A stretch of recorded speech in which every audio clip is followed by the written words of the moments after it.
자연은 우리가 찾아 나서지 않으면 접할 기회가 없습니다. 사람은 자기 몫의 삶을 살 줄 알아야 합니다. 사람에게는 저마다 자기 몫의 삶, 자기 그릇이 있습니다. 따라서 자기 그릇에 자기 삶을 채워가며 살아야지 남의 그릇을 넘본다던가 자기 삶을 이탈하고 남의 삶처럼 살려고 하면 그건 잘못 살고 있는 겁니다.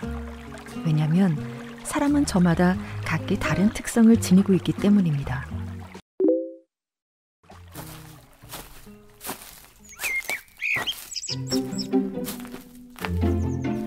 요즘 산책을 하면서 문득 알게 된 건 꽃도 종류에 따라서 피는 시기가 각각 다르다는 거예요.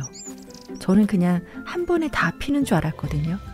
그런데 산책할 때마다 다른 종류의 꽃들이 피어 있더라고요. 부끄럽지만 이제야 조금씩 주변을 둘러보기도 하고 계절이 어떻게 바뀌는지 관심을 갖게 되는 것 같아요. 이런 생각을 하면서 집어든 책이 있었는데 한뼘 서재 독자분들께도 소개하면 좋을 것 같아서 오늘은 법정 스님의 스스로 행복하라를 소개할게요. 종교를 떠나서 인생을 살아가는데 마음이 풍성해지는 이야기인 것 같아서 들려드리고 싶어요. 스스로 행복하라. 뜰하게 철쭉, 라일락, 여러 가지 꽃들이 한창 피어 있습니다. 더러 꽃 구경 안 가십니까? 세상 사는데 바쁘다고 해서 모른 체 하지 말고 1년에 한두 차례씩 피어나는 꽃들 앞에 서보세요.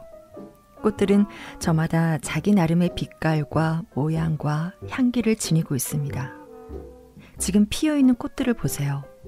저마다 자기 특성과 자기 모습을 지니고 유감없이 활짝 피어남으로 해서 우주적인 조화를 이루고 있습니다.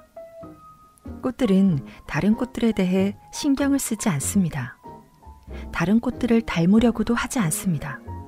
저마다 자기 나름의 모습을 지니고 있습니다. 라일락이 철쭉을 닮으려고 한다거나 목련이 진달래를 닮으려고 하는 일은 절대로 없습니다.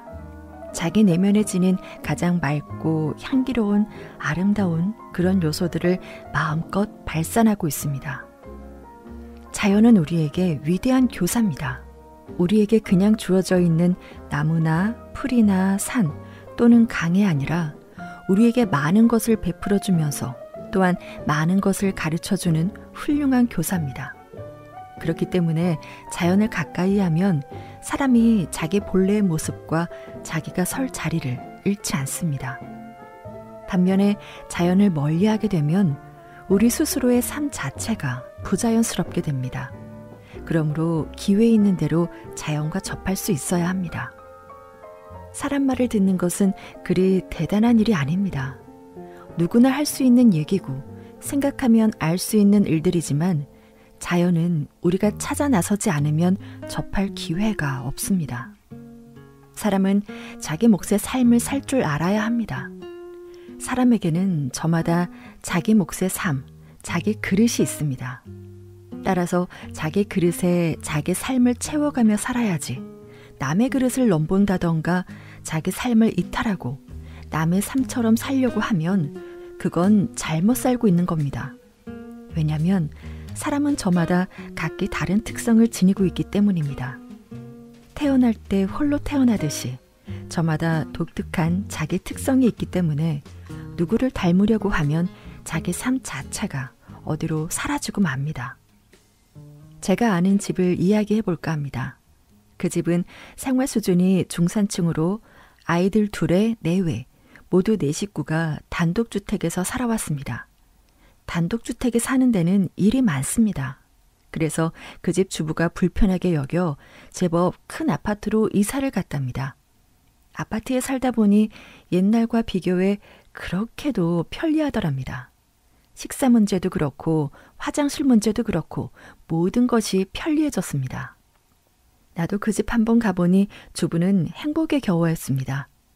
자기네 아파트를 자랑도 하고 싶어 곧잘 친구들을 불러 모아 차도 마시며 잘 지내고 있었습니다. 그런데 얼마 전부터 그렇게 행복에 겨워하던 그 집 주부는 풀이 죽어 있었습니다.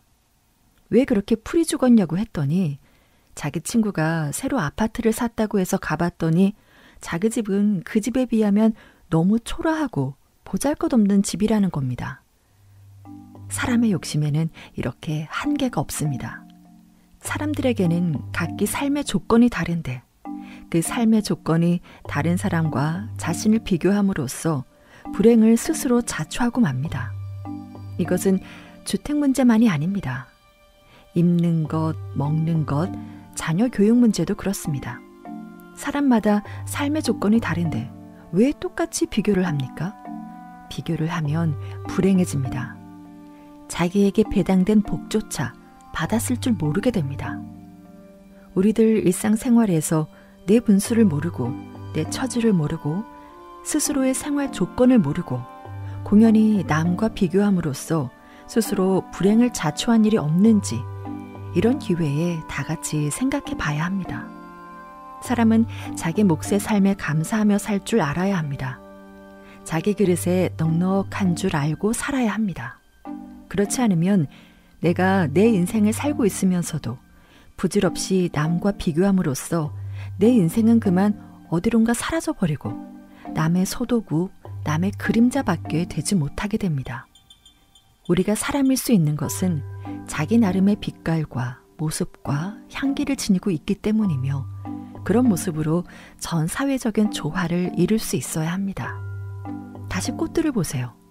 철쭉도 있고 라일락도 있고 라일락이라 하더라도 보랏빛도 있고 흰빛도 있지 않습니까? 목련도 자목련과 백목련이 있듯이 저마다 자기 빛깔과 모양과 향기를 지니고 있습니다. 그렇기 때문에 비교해서는 안 됩니다. 우리 집 살림, 내 가족끼리 사는 현실은 이 세상에서 단 하나밖에 없다는 소중한 것인 줄 아십시오. 그렇지 않으면 내가 내 인생을 살면서 빈 껍질처럼 남의 소도구처럼 그렇게 살고 맙니다. 사람은 또 자기 자신의 얼굴을 지니고 살아야 합니다. 또한 자신의 얼굴을 만들어 가야 합니다. 얼굴이란 하루아침에 이루어지는 것이 아닙니다.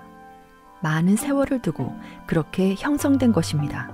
설령 오늘 태어난 아이라 하더라도 엄마 뱃속에서 10달 동안 이루어진 것입니다. 얼굴이란 무엇입니까? 그것은 얼굴의 꼴, 즉 우리 정신의 탈입니다. 자기가 신체적인 행동이나 말씨, 생각으로 순간순간 익혀온 업이 밖으로 드러난 모습입니다. 그것이 바로 얼굴입니다. 그렇기 때문에 그 많은 사람들이 제각기 다른 얼굴을 하고 있는 겁니다. 미스코리아보다 더 예쁜 딸을 낳고 싶은데 그렇게 안 되는 것은 업이 다르기 때문입니다. 부모의 업도 다르고 태어난 자식의 업도 다르고 그 전에 익힌 업도 달라서 서로 다른 모습을 하고 있는 겁니다. 자기 아이가 다른 집 아이에 비해 신체적인 결함이 있거나 용모가 부족하다고 생각하지 마세요. 그것이 그 아이의 모습, 그 아이가 지니고 있는 업의 모습입니다. 물론 어른도 마찬가지입니다. 사람은 저마다 자기 얼굴을 지니고 이 세상을 살아갑니다. 그래서 얼굴을 그 사람의 이력서라고 합니다. 자기 이력서를 거울로 한번 들여다보세요. 이 풍진 세상을 40년, 50년 살다 보면 주름도 생기고 기미도 끼게 마련입니다. 옛날 젊었을 때 찍은 사진을 보고 아, 이런 세월도 있었구나 하고 지금 자기 모습을 한탄할 필요는 없습니다. 그때는 그 시절의 모습이고 지금은 오늘의 내 모습입니다. 주름이 있으면 어떻습니까? 주름이 없다면 오히려 엄마의 얼굴이 아닙니다. 걱정, 근심이 없다면 엄마의 자격도 따르지 않습니다. 자식 걱정, 남편 걱정, 이웃 사촌 걱정. 그래서 주름이 늘어나는 거 아닙니까? 겉모습 고친다고 예뻐지는 건 아닙니다. 안으로 예뻐지는 업을 익혀야죠. 가장 아름답고 착한 삶을 순간순간 이루어 나가야 그것이 밖으로 비쳐나오죠. 예뻐지고 싶은 마음 자체를 나무랄 수는 없는 겁니다. 그런데 착각들 하지 마세요. 아름다움에 어떤 표준이 있는 것은 아닙니다. 저마다 독특한 삶이 있듯이 독특한 얼굴과 음성과 눈빛을 지니고 있습니다. 안으로 아름답고 착하게 살면 그의 모습으로 그 아름다움이 배어 나오는 것입니다. 아름다움은 얼굴이 어떻게 생겼든지 간에 아름답게 착하게 살 때 저절로 피어나는 꽃입니다. 누구든 무슨 일에 순수하게 몰입하는 것을 보세요. 얼마나 아름답습니까? 모든 것은 항상 변합니다. 꽃이 항상 피어 있는 것은 아닙니다. 저 꽃들도 며칠 지나면 다 지고 맙니다. 안팎으로 내면과 외부에서의 상황은 늘 변하면서 고정되어 있지 않습니다. 그래서 재행무상이다. 모든 것이 덧없다고 한 것입니다. 이 세상에서 영원한 것은 아무것도 없습니다. 우리들도 저마다 자기에게 주어진 시간과 능력이 다하게 되면 언젠가는 이 지상에서 덧없이 사라져 갈 것입니다. 이 순간순간 우리가 하는 일이 곧 구체적인 내 인생의 내용이 되고 개인의 역사가 됩니다. 내 인생은 내 스스로 만들어가는 것이지 누가 만들어줄 수 있는 것이 아닙니다. 그래서 저마다 자기 삶에 대한 책임이 있는 겁니다. 사람은 시시로 현재 자신의 삶을 되돌아볼 줄 알아야 합니다. 그래서 떳떳한 인간으로서 향상의 길로, 보다 값 있는 길로 털고 나서야 합니다. 그때마다 내 인생을 내가 다시 시작한다는 각오로 새롭게 살아갈 때 하루하루가 새로운 날이 됩니다.